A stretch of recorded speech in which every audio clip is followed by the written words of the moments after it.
Oke, Assalamualaikum warahmatullahi wabarakatuh. Kembali lagi dengan saya, Ade Muhammad Toha. Pada pembahasan video kali ini, saya akan membahas tentang penerapan teknologi informasi dan komunikasi pada infrastruktur negara berkembang. Nah, di video kali ini ada beberapa poin yang akan saya bahas. Dua poin besar, yang pertama adalah e-government dan yang kedua adalah penerapan teknologi komunikasi. Nah, sebelum masuk, kita akan mengetahui apa itu teknologi terlebih dahulu. Baik, what is teknologi? Apa itu teknologi? Nah, teknologi itu adalah peralatan yang digunakan untuk memudahkan kinerja-kinerja manusia. Nah, jadi setiap manusia itu pasti memerlukan teknologi untuk memudahkan segala aktivitas yang ia jalani atau yang mereka jalankan. Nah, lanjut. E-government. E-government. E-government adalah penggunaan teknologi informasi oleh pemerintah guna memberikan informasi dan pelayanan bagi warganya, baik urusan bisnis serta hal-hal lain yang berkenaan dengan pemerintahan. Nah, jadi e-government ini adalah pemerintah elektronik ya. Bahasa saya sih pemerintah elektronik karena pemerintah sudah menggunakan layanan elektronik untuk menjalankan segala urusan, baik itu urusan bisnis, urusan sosial media, komunikasi dan lain sebagainya di dalam pelayanan bagi warganya. Nah, e-government ini sekarang sudah sangat maju ya kawan-kawan ya. Sekarang sudah sangat maju di beberapa negara berkembang seperti Indonesia. Nah, Indonesia kita ambil contoh di Pontianak.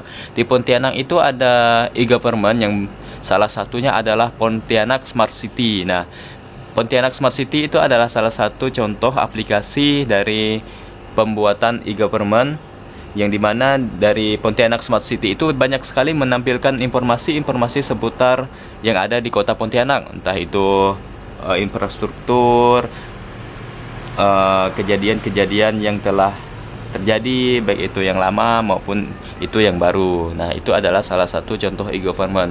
Nah, untuk kawan-kawan yang penasaran, cek aja di Play Store, itu ada aplikasi Pontianak Smart City.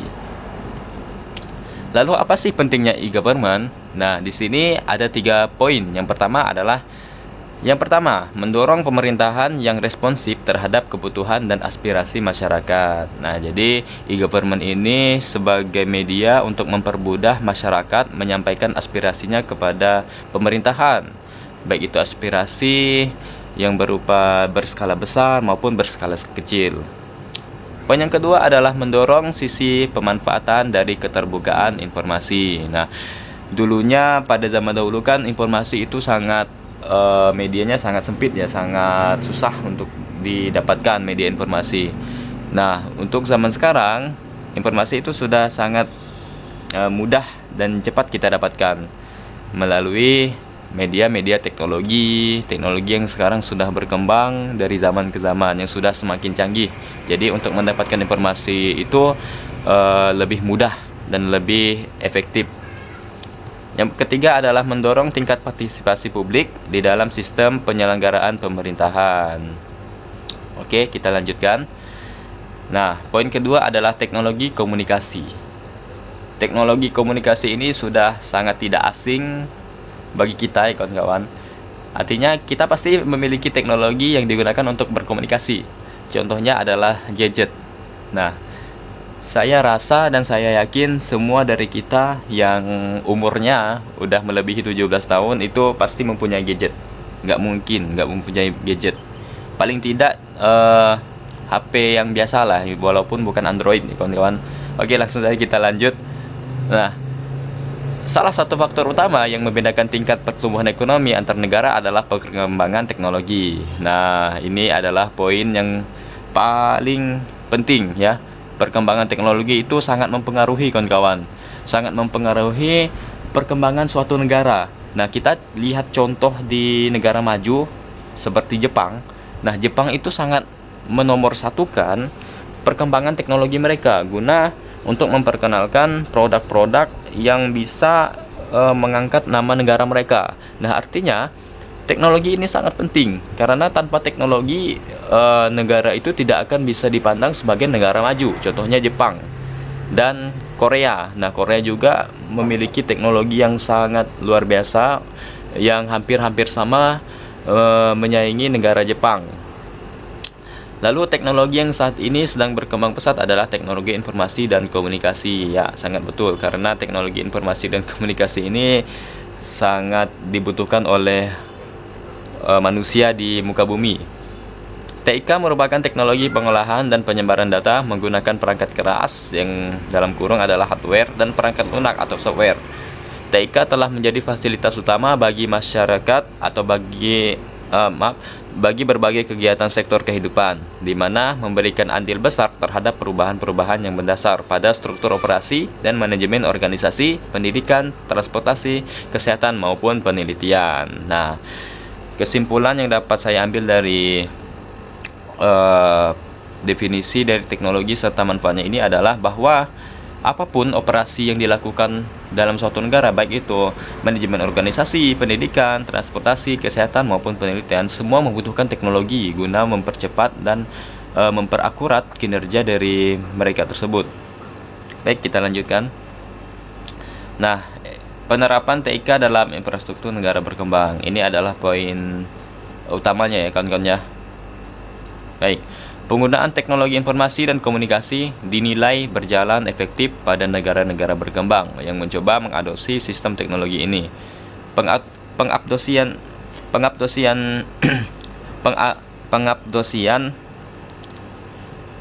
teknologi informasi dan komunikasi dilakukan dengan berkaca pada negara-negara maju.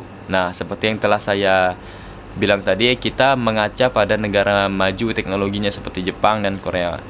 Dalam hal ini, negara adik kuasa yang dinilai sudah pandai dalam penggunaan teknologi informasi dan komunikasi, khususnya dalam infrastruktur. Nah, jadi negara-negara berkembang seperti kita, Indonesia ini wajib untuk berkaca pada negara maju seperti Jepang dan Korea di dalam bidang teknologinya. Apa sih yang kurang di negara kita ini? Apa sih yang kurang? Apa sih teknologi yang kurang yang kita miliki sehingga kita tidak mampu menjadi negara yang maju seperti Jepang dan Korea? Nah, kita perlu berkaca seperti itu sebagai rakyat Indonesia, sebagai masyarakat Indonesia, yang dimana Indonesia sendiri masih termasuk dalam negara berkembang. Kita wajib untuk berkaca pada negara-negara maju seperti Jepang dan Korea, negara maju akan teknologi informasi dan komunikasinya. Baik, setelah kita membahas beberapa pokok poin yang ada pada peran TIK dalam infrastruktur negara berkembang, jadi saya simpulkan bahwa